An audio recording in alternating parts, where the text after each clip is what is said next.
Oke, baik. Assalamualaikum warahmatullahi wabarakatuh. Salam sejahtera untuk kita semua. Ya, baik. Hari ini kita akan membahas mengenai pengendalian internal. Ini merupakan salah satu topik di mata kuliah pengantar akuntansi 2, ya.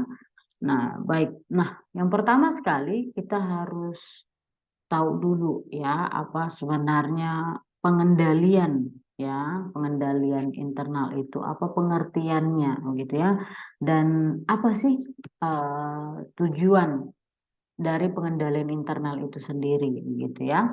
Nah, ketika kita berbicara mengenai pengendalian ini gitu ya, eh, ini nggak asing lagi ya di telinga kita bahwa kita tahu ya, eh, pengendalian gitu ya, artinya kebijakan ya. Ketika kita tarik pengendalian internal internal ini kita kaitkan dengan sebuah perusahaan ataupun sebuah organisasi, maka pengendalian internal itu merupakan seperangkat kebijakan ya dan prosedur ya yang tujuannya untuk mengamankan ya, melindungi ya aset yang ada di perusahaan itu ya. Dari mana ya? Dari segala tindakan yang bisa merugikan perusahaan.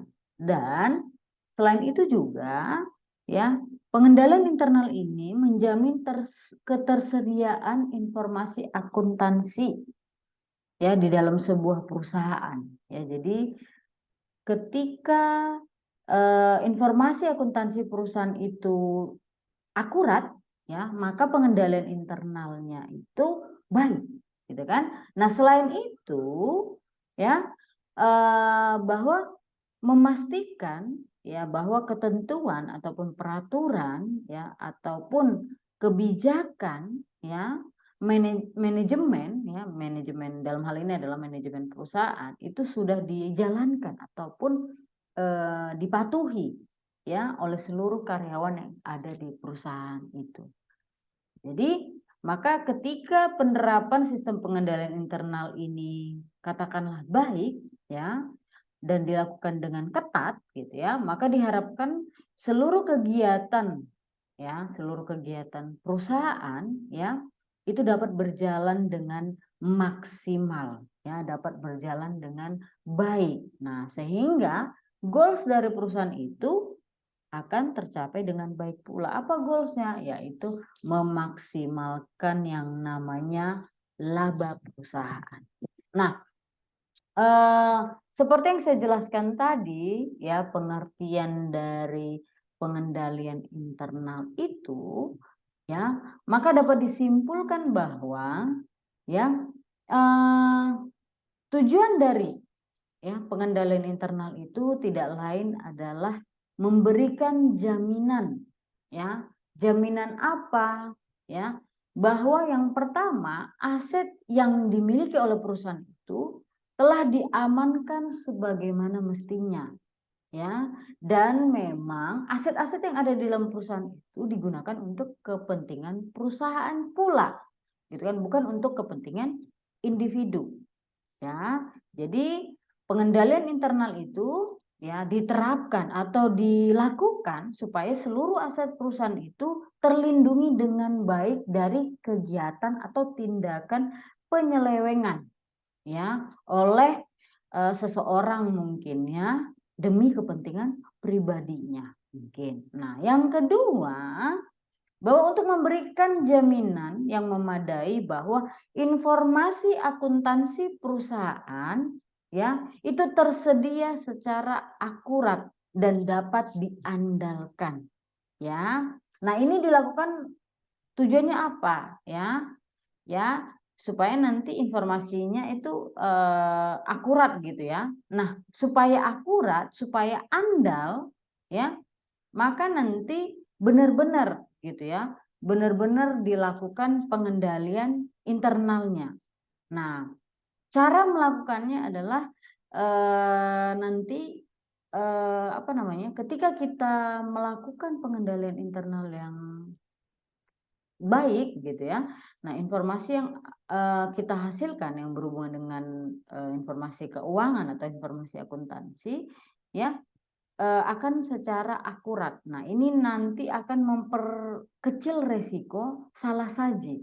Ya, jadi laporan keuangan yang dihasilkan itu baik gitu ya. Benar-benar disajikan secara akurat ketika ada pengendalian internal gitu ya. Lalu ya tujuannya yang terakhir adalah bahwa seluruh elemen dalam hal ini adalah SDM-nya yang ada di dalam perusahaan itu menaati peraturan ya yang telah dibuat dan menaati hukum ya yang telah dibuat pula gitu ya. Nah, baik itu kita berbicara mengenai pengertian dan tujuan dari pengendalian internal. Nah, di sini ya ada kita lihat beberapa contoh ya yang memerlukan yang memerlukan pengendalian internal yang baik ya. Kira-kira di mana sih pengendalian internal yang baik itu diperlukan gitu ya. Yang pertama di bagian pengupahan dan penggajian ya. Nah, pengendalian internal di dalam yang pertama ini dalam pengupahan dan penggajian ini dibutuhkan untuk apa? Memastikan bahwa uang kas perusahaan yang dikeluarkan untuk menggaji setiap karyawan itu adalah uang kas yang sah gitu. Maksudnya uang yang sah. Lalu memang uang yang kita berikan kepada karyawan itu atau uang yang kita bayarkan kepada karyawan itu udah sesuai dengan tarif ya, udah sesuai dengan tarif dan jumlah jam kerja aktual si karyawan ya. Nah, jadi pengendalian di lini ini pengupahan dan penggajian ini juga dibutuhkan yang namanya pengendalian internal itu untuk menghindari apa? Menghindari terjadinya nanti karyawan fiktif ya. Ketika terjadi ada karyawan fiktif maka pasti ya kalau misalnya ada dibuat karyawan fiktif di dalamnya ya, maka akan ada data yang fiktif pula kan begitu ya. Akan ada uang yang fiktif pula yang keluar kan begitu ya. Nah, itu dia. Maka diperlukan pengendalian internal di dalam pengupahan dan penggajian. Lalu, yang kedua yang memerlukan pengendalian internal yang baik itu adalah di lini pemesanan dan pembelian barang. Ya. Nah, di sini pengendalian internal itu sendiri digunakan atau dilakukan tujuannya apa sih gitu ya. Yang pasti ini untuk memastikan bahwa pemesanan dan pembelian barang itu memang telah dilakukan sesuai dengan prosedur ya. Barang yang dipesan ya dan barang yang dibeli itu sesuai dengan spesifikasi dengan yang dibutuhkan oleh perusahaan. Ya kan? Dan ini juga harus mendapatkan persetujuan dari pejabat yang berwenang dan nanti akan didukung ya oleh dokumen-dokumen pendukung atas transaksi itu tadi. Nah, jadi pengendalian internal ini dibutuhkan di sini untuk menghindari apa? Terjadinya penggelapan oleh beberapa oknum katakanlah begitu atas besarannya potongan pembelian yang akan diperoleh dari supplier gitu ya, penggelapan ataupun penyelewengan gitu ya. Lalu yang ketiga, pengendalian internal yang baik itu dibutuhkan juga pada saat pengiriman dan penjualan barang dagangan. Nah, untuk apa? Ya pasti untuk memastikan bahwa pengiriman dan penjualan barang dagang ini telah dilakukan sesuai prosedur. Balik lagi ya. Jadi barang yang dikirim, barang yang kita jual itu sesuai dengan spesifikasi oleh si pemesan ya, oleh si konsumennya kita. Dan ketika pengiriman barang ya penjualan barang itu disertai dengan otorisasi dari pejabat yang berwenang termasuk dokumen-dokumennya kan begitu ya. Nah, jadi Ini juga di sini kita menghindari ketika ada internal yang baik di dalam pengiriman dan penjualan barang dagangan ini. Nah, ini kita akan dapat menghindari pula yang namanya terjadinya penjualan fiktif. Ya, lalu yang keempat, di mana lagi kita butuhkan yang memerlukan pengendalian internal yang baik itu adalah di penerimaan dan pembayaran kas. Untuk apa?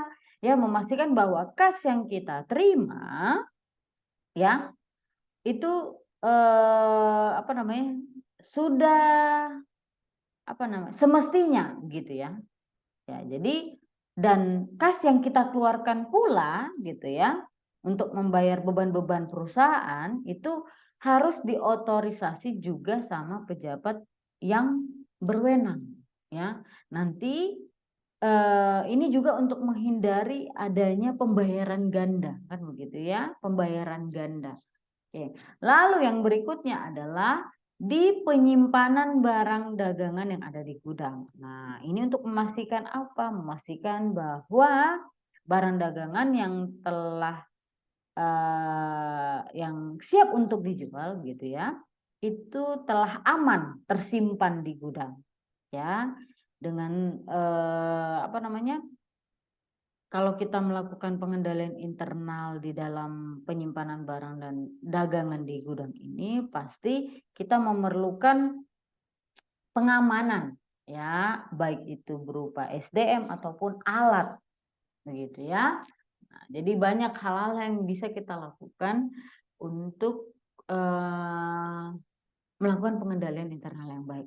Lalu yang keenam itu adalah di penanganan atas aset tetap ya. Kita butuh di sini yang namanya pengendalian internal yang baik ya. Tujuannya untuk apa? Memastikan bahwa setiap aset tetap yang dimiliki oleh perusahaan itu telah digunakan sebagaimana mestinya dan memang itu digunakan untuk kegiatan operasional perusahaan sehari-hari. Ya, jadi dalam hal ini pula ya, ketika kita berbicara tentang aset tetap ya, ini perlu yang namanya inventarisir ya. Nah, supaya apa? Supaya keberadaan dari aset tetap ini secara fisik itu dapat diawasi dengan mudah. Nah, begitu ya. Lalu, nah di sini juga kita ada mengenal yang namanya prinsip-prinsip pengendalian internal, ya. Nah, untuk mengamankan yang namanya aset, ya, meningkatkan keakuratan informasi tadi ya, informasi akuntansi yang andal gitu ya. Nah, biasanya perusahaan itu menerapkan 5 prinsip pengendalian internal ya. Di sini ada 5. Yang pertama itu penetapan tanggung jawab ya. Nah, ini adalah prinsip paling penting ya, paling utama ya, paling utama yaitu adalah penetapan tanggung jawab ya ke masing-masing karyawan secara spesifik ya. Nah, artinya masing-masing karyawan ini ya bekerja sesuai dengan tugasnya masing-masing ya. Tugasnya masing-masing artinya tugas ini yang telah dipercayakan kepada si karyawan ini.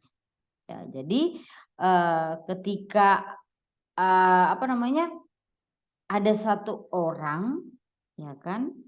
Nah, jadi dia akan bertanggung jawab kepada tugas atau pekerjaan tertentu. Nah, maka nanti pengendalian akan lebih efektif, begitu. Ya, contoh ya, salah satu untuk mengamankan yang namanya uang kas perusahaan, ya, artinya caranya adalah kita menyetor uang kas hasil kegiatan operasional perusahaan itu secara harian ke bank. Ya, jika tidak sempat ya, katakanlah kita tidak sempat menyetornya, maka uang tadi itu harus disimpan di dalam brankas gitu ya. Nah, jadi dalam hal ini perusahaan itu harus spesifik ya, harus jelas. Ini tugas siapa? Menyimpan uang dalam brankas tadi ketika kita tidak sempat apa namanya tidak sempat menyetorkannya ke bank begitu ya. Dan kalau disimpan ke dalam brankas kan itu punya kode gitu ya. Nah, nanti siapa aja sih yang punya akses untuk membuka brankas itu kan begitu. Jadi di sini perusahaan harus clear, harus apa namanya? Harus yang benar-benar menetapkan ya, menetapkan apa namanya, menetapkan siapa sih yang bertanggung jawab atas ini gitu ya. Nah, lalu yang kedua ada pemisahan tugas ya. Maksud dari pemisahan tugas ini adalah pemisahan fungsi atau pembagian kerja ya. Nanti ada dua bentuk yang paling umum dari penerapan dari prinsip pemisahan tugas ini. Yang pertama itu adalah pekerjaan yang berbeda seharusnya dikerjakan oleh karyawan yang berbeda pula. Dan yang kedua harus adanya pemisahan tugas antara karyawan yang menangani pekerjaan pencatatan aset ya dengan karyawan yang menangani langsung ya, menangani langsung aset secara fisik atau operasional ya. Nah, sebagai contoh yang paling sering terjadi dan perlu diawasi adalah ketika dalam aktivitas pembelian ataupun pengadaan barang. Ya. Nah, ketika kita melakukan aktivitas yang namanya pembelian. Ya. Pembelian barang berarti itu nanti akan meliputi adanya pemesanan, ya kan? Lalu adanya penerimaan dan adanya pembayaran. Nah, ketika kita sudah menerapkan pengendalian internal yang baik, maka nanti unsur-unsur yang saya sebutkan tadi itu, pemesanan, penerimaan, dan pembayaran ini harus ditangani secara terpisah oleh karyawan yang berbeda-beda. Itulah tadi maksudnya. Jadi pekerjaan yang berbeda harus dikerjakan oleh karyawan yang berbeda pula ya. Nah, lalu ketika kita lanjut, prinsip yang berikutnya adalah yang namanya dokumentasi ya. Dokumentasi di sini ini merupakan bukti ya, bukti bahwa sebuah transaksi ya atau peristiwa ya atau apa namanya, transaksi bisnis ya ataupun peristiwa ekonomi itu ya telah terjadi itu ada buktinya ya, dokumentasi ya, dengan memberikan atau dengan membubuhi tanda tangan ke dalam sebuah dokumen.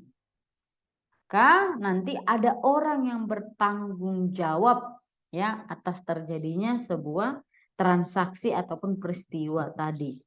Ya, jadi ketika ada tanda tangan kan begitu ya di dalam sebuah dokumen, maka orang tersebutlah akan yang bertanggung jawab. Begitu ya. Jadi ketika ada pun nanti apa namanya, kelalaian ya, jadi gampang nanti akan diidentifikasi. Ya, biasanya dokumen-dokumen atau bukti-bukti transaksi itu kan ada nomor urutnya. Gitu ya. Nah, jadi ketika pengecekan kembali gampang diidentifikasi.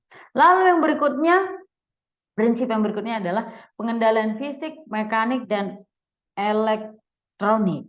Ya. Nah, penggunaan pengendalian fisik, mekanik, dan elektronik ini sangat penting. Ya, fisik itu terkait dengan pengamanan aset. Mekanik dan elektronik itu juga terkait dengan aset, kan gitu ya, mengamankan aset. Ya, contoh dari pengendalian yang nomor 4 ini, ya prinsip yang keempat ini, yang pertama adalah uang kas dan surat-surat berharga. Ya, biasanya ini harus disimpan dalam safe box ya. Nah, lalu catatan-catatan akuntansi ya, itu pun harus disimpan di dalam filing cabinet ya, ada tempatnya gitu ya. Lalu ketika ada sebuah ruangan gitu ya, yang memang di dalam ruangan itu adalah tempat penyimpanan katakanlah dokumen ataupun penyimpanan persediaan barang dagang. Nah, pengendalian yang kita bisa lakukan di situ adalah tidak semua atau tidak sembarangan orang ataupun karyawan bisa masuk ke situ, keluar masuk begitu. Ya, lalu bisa juga kita menggunakan kamera CCTV atau TV monitor, gitu ya. Lalu kita juga bisa menggunakan sistem pemadam kebakaran atau alarm yang memadai ketika hal-hal yang tidak kita inginkan terjadi. Lalu bisa juga ketika mau masuk ke kantor kita menggunakan password system gitu ya. Ada tuh kalau di luar negeri itu ada kayak ID card. Jadi maka kita boleh masuk ke kantor gitu ya. Itu salah satu salah satu prinsip pengendalian internal. Lalu yang terakhir prinsipnya adalah pengecekan independen atau verifikasi internal ya. Nah, kebanyakan sistem pengendalian internal ini memberikan pengecekan yang independen atau verifikasi internal ya.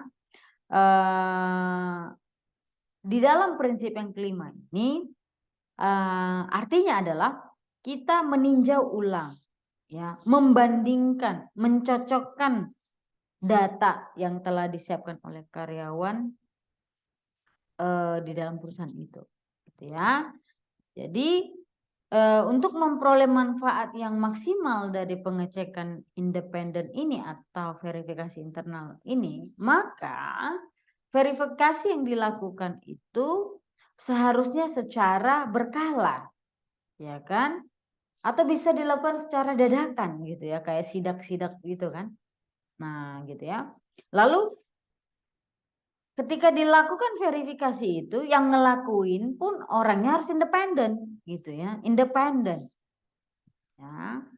Nah, lalu ketika ada ketidaksesuaian yang ditemukan, maka harus dilaporkan ke tingkat manajemen yang memang dapat mengambil tindakan secara tepat atas ketidaksesuaian ini tadi.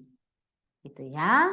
Nah, lalu yang berikutnya, pengendalian internal ini pun ya memiliki keterbatasan. Ya, ada 3 keterbatasan di sini ya. Yang pertama itu berasal dari faktor manusia. Nah, ini berbicara mengenai sistem pengendalian internal ini, faktor manusia itu adalah sangat penting sekali. Ya, kenapa saya katakan begitu? Artinya, ketika SDM, ya, ketika ada karyawan yang ceroboh, ya, acuh tak acuh, maka sistem pengendalian internal di dalam perusahaan pun apabila kita sudah lakukan secara baik gitu kan, tetapi SDM-nya tadi ceroboh dan acuh tak acuh, maka ini pun tidak bisa berjalan dengan efektif pengendalian tadi, ya kan? Nah, lalu yang kedua, kolusi. Ya, kolusi ini dapat mengurangi keefektifan ya dari sebuah sistem. Ya, dan biasanya ini akan mengeliminasi proteksi yang ditawarkan dari pemisahan tugas ya. Ya, itu kolusi. Lalu yang terakhir adalah ukuran perusahaan. Nah, ukuran perusahaan ini juga dapat memicu yang namanya keterbatasan pengendalian internal ya. Contoh dalam perusahaan yang berskala kecil. Mungkin ya akan sulit menerapkan yang namanya pemisahan tugas tadi ya, atau memberikan pengecekan independen atau verifikasi internal ya. Mengingat ya karena tadi perusahaannya kecil ya, karyawan mungkin saja merangkap tugasnya gitu kan, artinya mengerjakan beberapa pekerjaan yang berbeda sekaligus ya. Jadi itu mengenai pengendalian internal, dapat dibaca di buku yang kita pegang masing-masing. Saya akhiri. Assalamualaikum warahmatullahi wabarakatuh dan salam sejahtera untuk kita semua.